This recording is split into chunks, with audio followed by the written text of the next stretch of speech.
This race had everything. We have turn 1 instance where my back doors get smashed in. We're up against some professional sim racers. We have to deal with accident avoidance. We also have some blinkers to deal with, as well as some hard defenses thrown at the last possible second. And we also, unfortunately, make some mistakes. So join us as we see what happened.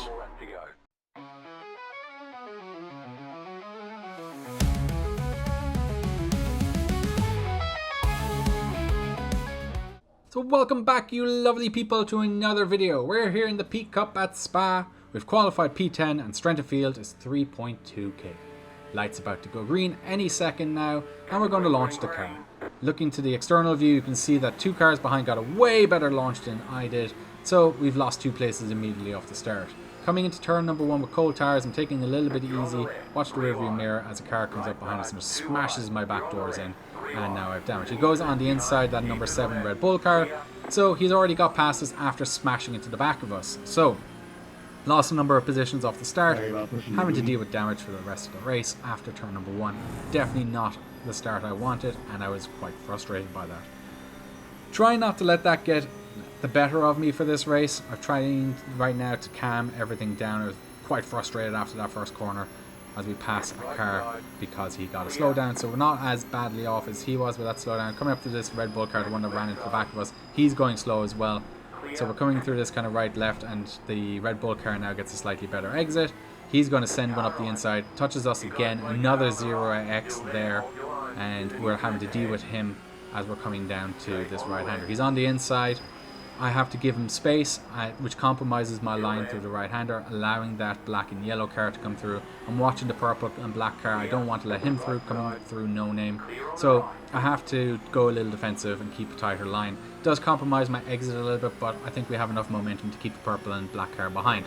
Coming into the left-hander, you're going to see I'm going to go in now, give him plenty of space, but he does kind of squeeze us out and forces us wide.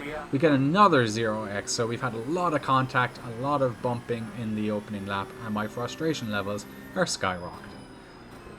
To say the least, this opening lap was an exercise in frustration management was a understatement. I was just really frustrated by this. I knew I probably qualified out of position slightly. I knew that people behind probably just made mistakes, and based on my lap time, I was not feeling too confident around Spa. Spa's a track I feel quite weak at, and I've been doing a lot of work to try get better at.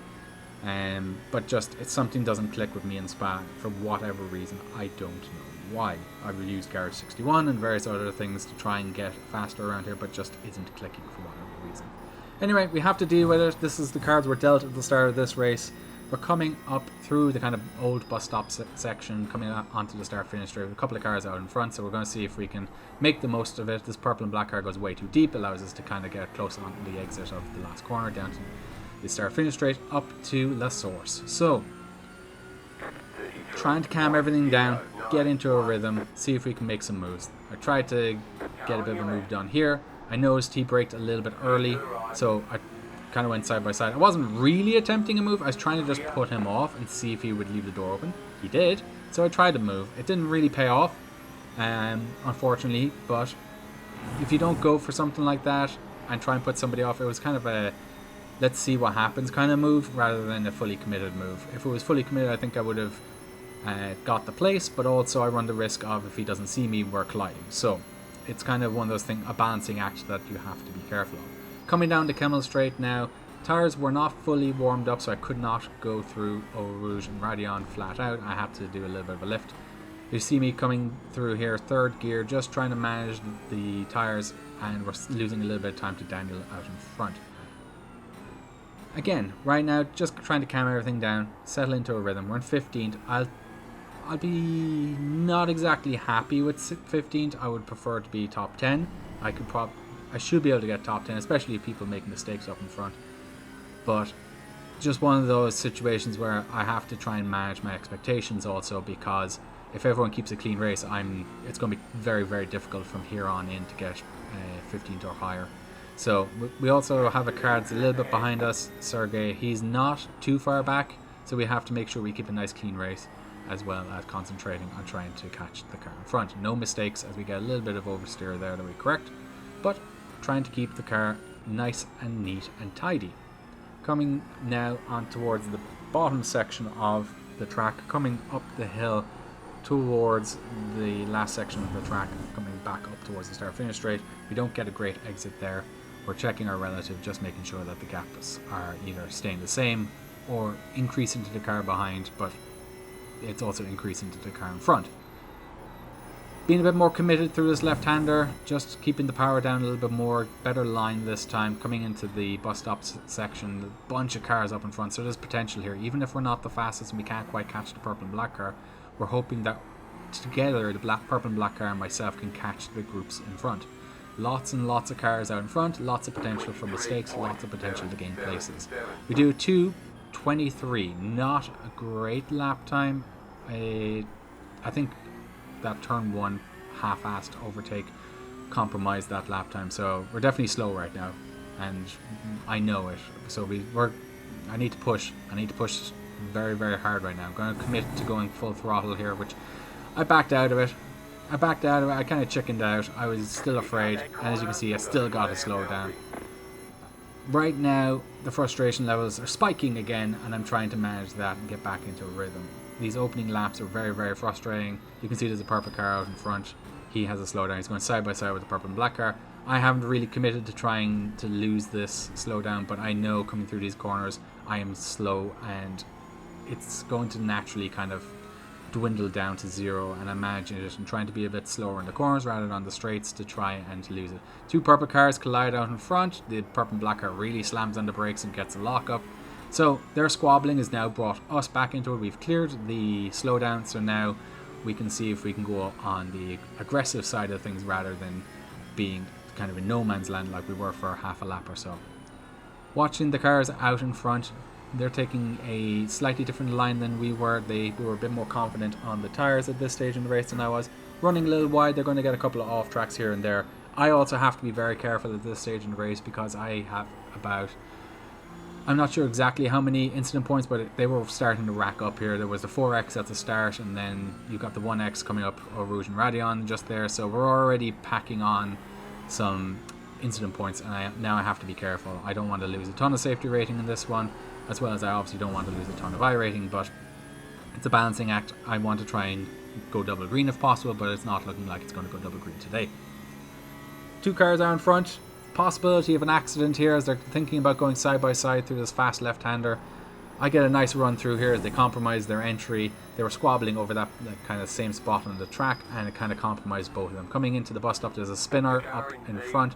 Purple and black car and the purple car collide. We have to avoid, take evasive action, and we get past two cars quite easily. There's a car off to the side. He's going to, I don't know if he's rage quitting or if he has too much damage or what's happened, but we also gained another position there. We're up to 12th right now, and we're coming into La Source now to start the lap number 4. So we gained a couple of positions there.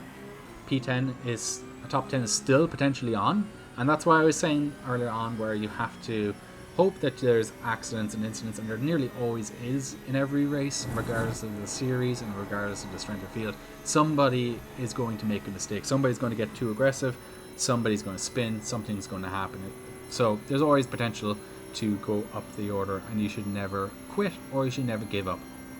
The cars behind me are drafting. They're trying to get past one another. They're squabbling a little bit. I'm trying to build a gap. Car goes wide. He just cuts the corner massively. He's going to have a slowdown, but I'm not too sure if that's going to be good for me because he's way out in front, and I don't know if he's going to slow down enough and let me by, or if he's going to at this stage just try and bleed it off. He goes wide here, gives them off the line, he gives back the place, but I think he gained more from that than he actually lost, because he's right behind us now. I know the mirror is a little deceptive, but if you look at the external view, he's a lot closer right now than he was before that corner. So he gained out of that, in my opinion.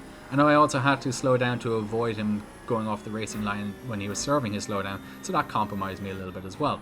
So all this weird stuff is happening. Lots of just aggression, mistakes from other drivers, just things I'm having to pay attention to, and I can't really get into a rhythm. I was doing much faster times than I am right now, doing 2 minutes 23s and 2 minutes 24s. I think, I can't quite remember, I think I did a 2 minute 21 in qualifying, so I'm well off my pace right now. Just all these little incidents are adding up, and my frustration means I'm not driving as cool, as collected as I normally do, and I'm bleeding time as I go around the lap. Just lacking a little bit of confidence as well, because the tyres are only now really feeling like they're coming up to temperature. There's a purple and black car coming up. I'm going on a normal racing line. He's lunging up. I go from my apex, and we collide. We spin. I think that was probably a racing incident, possibly a little bit on my part, a little bit on his part. In the middle of the race at the time, because I was already frustrated, I really just was blaming him in my head. I'm not saying anything over voice or anything, but in my head I'm thinking, really, I got hit and spun. So that's now another 4x. So I'm really bleeding the safety rating here. After reviewing the replay, I think it was probably just a racing incident. He did come from far back. You see my frustration here as I'm shaking my head.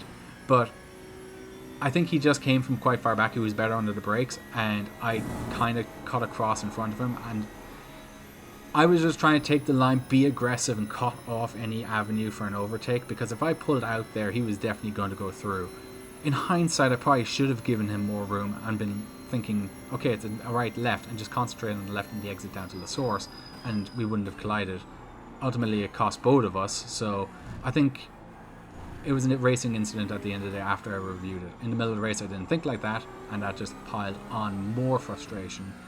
But you guys let me know what you think from that incident. Do you think it was a racing incident? Do you think he was a bit of a dive bomb lunge? I don't really think it was, but love to hear what your opinions are on that one. P16 right now, 5 laps in, we're about not quite halfway through this race, and I'm really frustrated. And it's not been good. You can see I'm flicking through the black boxes just to try to get an idea of my incident points.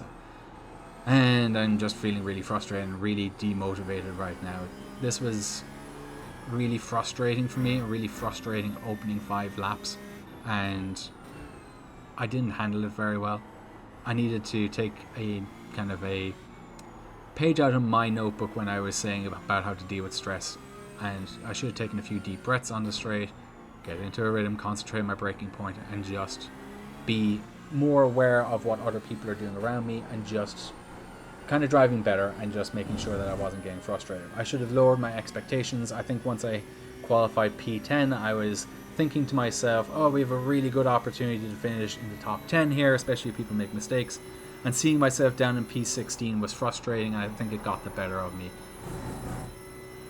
Again, I should have taken my deeper breaths. I should have just been calm everything down, reset the mindset, and get back into hitting my apexes, hitting my braking points, and just altogether just do a reset. Mid-race reset of the brain, reset of my mental state, and just reset my expectations for where I'm going to finish in this race. Right now, I'm hoping I can get a top 15. There's 2 cars out in front. I'm in P16. There's potential that they could have an accident. I'm also still nursing that damage from lap number 1. So we're doing 2 minute 23s. That's definitely slow. I don't know how much the damage is contributing to that, but it was definitely slow. I'm going flat out up Eau Rouge and Radion here. First real time I'm committing to it. I think the frustration got the better of me, so I really just said screw it, and I'm going flat out and just trying to make up as much as I can. We still have an opportunity here to get a couple of positions and to stop any iRating bleeding. Car locks up, goes off the track. That's what I was meaning by there's plenty of opportunities to gain something back. So we gain a position there. We're going to be up into P15 now. We're hunting down this kind of black, or this car in front. I think he's the purple and green car up in front, but he's blinking like crazy. This is where frustration continues, but in a slightly slower and more annoying fashion, let's say.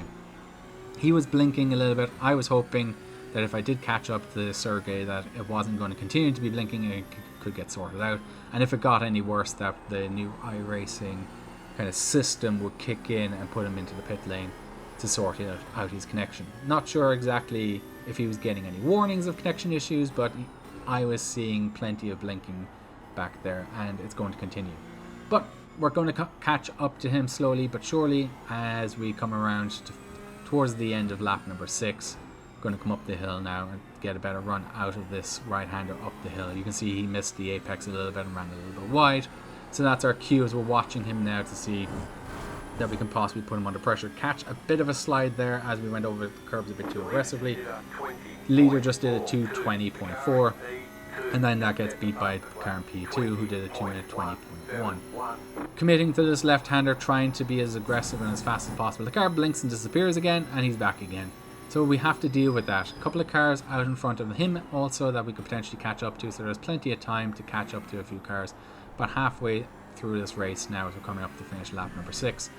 Blinking again, I'm starting to catch him little by little, and I'm hoping that I can catch him sooner rather than later, and that I can potentially get a move done so I can start looking at the two cars in front. Coming into the source, I go a little bit deep, but it doesn't really compromise me too much because the car in front didn't have a great run through the source, and we're going to come down into Eau Rouge, up Radion, and I'm going to try and keep it flat out again. This time now I'm feeling a bit more confident in the car, keeping it off of the slow down sections, and I'm starting now to look at the gaps to see if I can catch up the circuit. We have a bit of a run going, we've got a little bit of a slipstream, we've already gained a tenth of a second here, 2/10 of a second coming into the braking zone now, and we're really starting to catch him. We're really catching up to the back of him now. P15, looking at a possible P14, and we're coming through his right hander. He is blinking like crazy, and we're going to come down into this slow right hander, and I'm watching him and see how he does it. He goes a little bit wide. I'm thinking about going for the kind of tighter line to force him wide, but he was going to always cut back and keep kind of like a double apex in that corner. He goes through no name and goes wide, so now we know he's under pressure. The gap is less than half a second. He's blinking, he is hopping, and he is disappearing. So I don't know how I'm going to deal with this. He's blinking all over the place. We're within half a second. At this stage, I'm feeling like he is holding me up. We did a 2:22.7 on the last lap, and he is starting to hold us up. He's missing apexes. He is blinking. He is cutting back. He's not giving any quarter right now. And we're just trying to have to figure out what can we do. Can we put him under enough pressure that he makes a big enough mistake? He is making mistakes, and he is slowing us down, and we're having to watch the car behind and see if he's going to catch up to us or not. But I can't really commit to going side by side with him. I'm catching him here. I'm really catching him. You can see him coming up to his back bumper, but I can't commit to really going side by side through any corner. I'm just really scared that he's going to disappear. I'm going to send up a move, and he's going to reappear in front of me. He goes defensive into the bus stop. I'm going to try to do a little bit of a switch back, keep it tight on the entry, keep it tight on the exit, and just try to get a switch back down towards the source. He does get a nice run out of here, which affects our run as well, and means that the gap kind of stays the same. I'm thinking about a move, watching for where he breaks, trying to put him off as well, trying to make him run a little bit deep. He doesn't really materialize into any kind of advantage on my part coming down the hill up towards Eau Rouge, but I'm seeing if he can possibly get a bad line through here. He's not been the greatest at holding on to apexes and keeping the lines pretty good. I didn't get a great run through there, even though I think I was flat out through there, but we didn't get a great run. I'm trying to keep in the slipstream, kind of going in his mirrors right now, trying to put him off a little bit, see if he outbreaks himself, see if I can force him off the apex. Right up behind him now, coming through this left-hander, keeping it tight, looking for a better exit onto this right-hander, keeping it tight as well, seeing if we can force him into a mistake. He is making mistakes, and he is potentially prone to a big mistake, so I'm trying to keep pressure on him for the rest of this race. Trying to manage his blinking as well, and seeing if my really only option for an overtake right now is just to force him into a big enough mistake that he either locks up and goes off the track, he spins, or he runs wide, or just has enough of a kind of like a mistake that we can capitalize. You can see here he's missing apexes, he's blinking all over the place, and it's a little distracting at this point too, because I'm watching his car just disappear, and I'm thinking, okay, what the hell is going on? I really hope that iRacing was going to do something midway through this race, the kind of automatic system for the new network issues.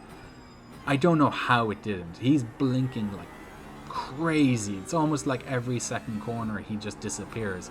This isn't just a minor, like once every 2 laps he's having intermittent internet issues. This is just a lot of internet issues. And I thought when they released the update not too long ago that there was some sort of new system that was going to work, but it's really disappointing that it wasn't working in this case. We are right up on the back of him again, thinking about going side by side through the bus stop, but he again is going defensive, so we're going to cut a nice tight line, go another tight line on the left-hander to try get a switch back. He is pretty good out of there. He's getting on the power nice and early. We're closer than we ever have been before. Can we force him into a mistake? He cuts across us, I think about going onto the inside line. He cuts across and goes defensive again. So we're going to break and try go for a switch back through La Source. Get a nice run down here now. Now is possibly an opportunity. I'm waiting for him to possibly close the door onto the wall and block me off, but I think we're side by side enough. I'm worried that with his blinking, with his way he's driving, I had to back out here. I was just really worried that we were going to collide. And I was thinking better of it too. I was thinking, okay, there's no point going up through Eau Rouge and Radion and then having an accident with his blinking and his kind of just aggressive defense. But I was also thinking I would have gone a better run down to Kemmel Straight than I did, and I was hoping to get him into this corner, but that just didn't work. Whatever happened, I think he braked earlier than I did, and then he got back on the power earlier than I did, which compromised us. So again, that's possibly an opportunity if we can force him into a mistake coming out of the bus stop, and we can possibly get him into the source and get a nice run down. So we're thinking about that as a possible opportunity. We're also thinking about the corner we just went through as a possible opportunity for an overtake, because he seems to be running wide there on that corner too. Not many laps to go. We're about halfway through lap number 9. At this stage of the race, there's only about 2.5 laps left in the race. We're getting a nice run into this corner, but he's getting a better run out of it. So we're not really capitalizing on possibly getting into a overtaking position than we would like. But again, I've picked out two places on this track. It's either, or three possibly. It's going to be into La Source, it's going to be down to Kemmel Straight, or it's going to be into that kind of long right-hander going down the hill towards No Name. So there are going to be my best opportunities to make it an overtake. So right here, right now, it's just all about managing the tires and making sure we can stay with him. Obviously, if he makes a mistake, we will send one and we will potentially gain a position that way, but all his mistakes seem very little. He's just missing apexes a little bit here and there. I had a bit of a run here. He is blinking. I backed out of it again. If he wasn't blinking, I was thinking about a move through that corner, because I was catching him like crazy, and I know he likes to leave a little bit of a gap. He's gone defensive again into the bus stop, and we're going to try and just get as close as we can. We weren't as close this time to make a move down into the bus stop, but because we backed out into that left-hander. But now we're trying to force him into a mistake into La Source. We're trying to fill his mirrors, kind of making him think we're going to go for a move. Hopefully he outbrakes himself. He does miss the apex a little bit, but he's back on the power nice and early, so that opportunity is gone. All we can really hope for now is we get a nice run up Eau Rouge and Radion, down to Kemmel Straight, and we can get a move done. Not many opportunities left, so I'm going to have to make something stick, and I'm going to have to commit, and I'm going to have to hope that his blinking is not going to take both of us out of it. I'm getting a nice run here, using the slipstream. He's going defensive, he's keeping far right. I'm getting as tight as I can in the slipstream, perhaps pulled out a little bit too early. We touch here on the straight, he was trying to squeeze me, we touch a little bit. Coming through his right hander, I give him plenty of space. We're coming through his left hander, he got a nicer run than I did. He's compromised on his entry in here, so I'm going to try to go for a switchback. We go for the switchback, we get a nice run here, and he's going to shut the door immediately. Another kind of one of those, maybe a block, because he was reacting to my move, but I don't know. I'll leave it up to just a very aggressive defense, but you guys, let me know down below your thoughts on that one, if it was a block or not. I think possibly you could say it was reactionary to my switchback move, that he was going to cut across hard right, but also at the same time it was just hard racing. He's very slow through here now, and I'm right on his ass. You know, a lap and a half to go, right behind him. I really got to make something stick here, and I'm getting a bit my frustration starting to build a little bit more here and here, as I'm just feeling like he is so much slower than I am. He's missing apexes, he's just cutting across again. I can't commit to making a move here because of how aggressive he has been on his defense, as well as the amount of blinking he has had. I just have no confidence in sending one, or potentially just running side by side through some of these faster corners. You can see here now I'm worried about the car behind, but I see that the gap has been increasing, and I was thinking at this stage, I gotta make a move, I've gotta be aggressive into the bus stop. My best opportunity is going to force him into a mistake into La Source. So we got, as we're close here, we gotta make as much as we can on the brakes into the bus stop. I'm going to brake as hard and as late as I dare. And unfortunately, it was a little bit too late, and I get this slide on, back end swaps ends, and we spin the car. So at this stage, I'm kicking myself. I'm really, really kicking myself. All the frustration from the start of the race has kicked in, has doubled down, and I'm just kicking myself.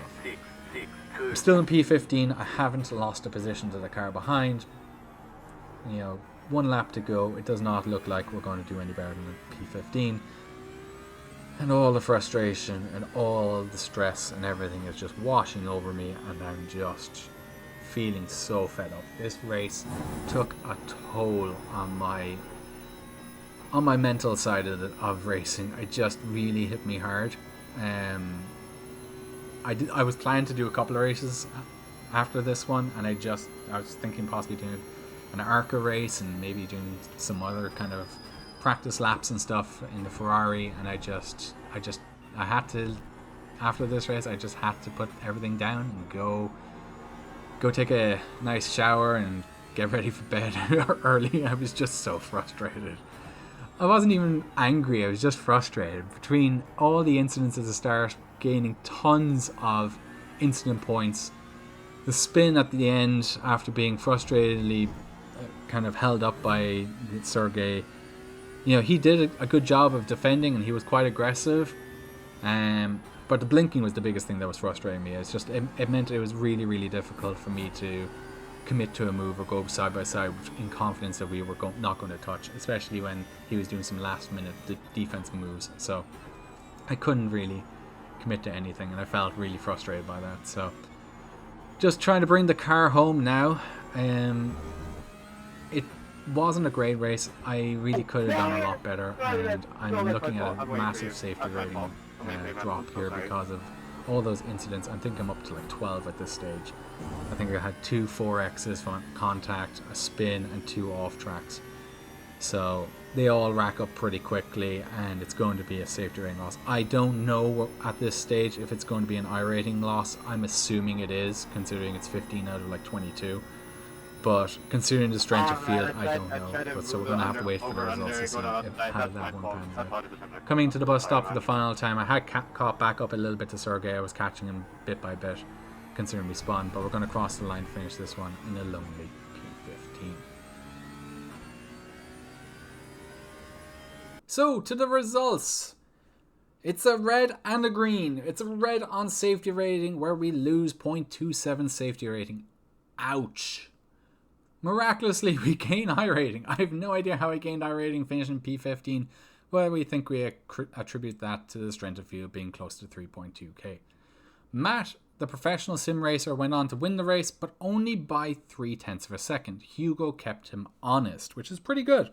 Nice race for him, and I think he probably enjoyed that one, considering it was a close race. Scrolling down to where we finished in P15.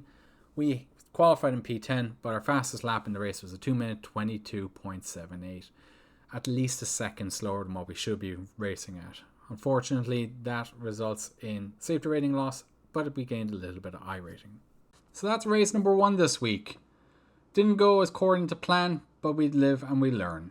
If you like this video, guys, give it a like. If you've got any comments, tips or suggestions, leave it in the comment section down below. And if you want to see more, click the subscribe button, because I'd love to see you in the next video. Subscribe to Racing Respite, let the chaos unwind. A sanctuary of silence where your soul realigns. It's that button, feel the call, let the world drift away. Racing Respite's calling, join the escape. It's today.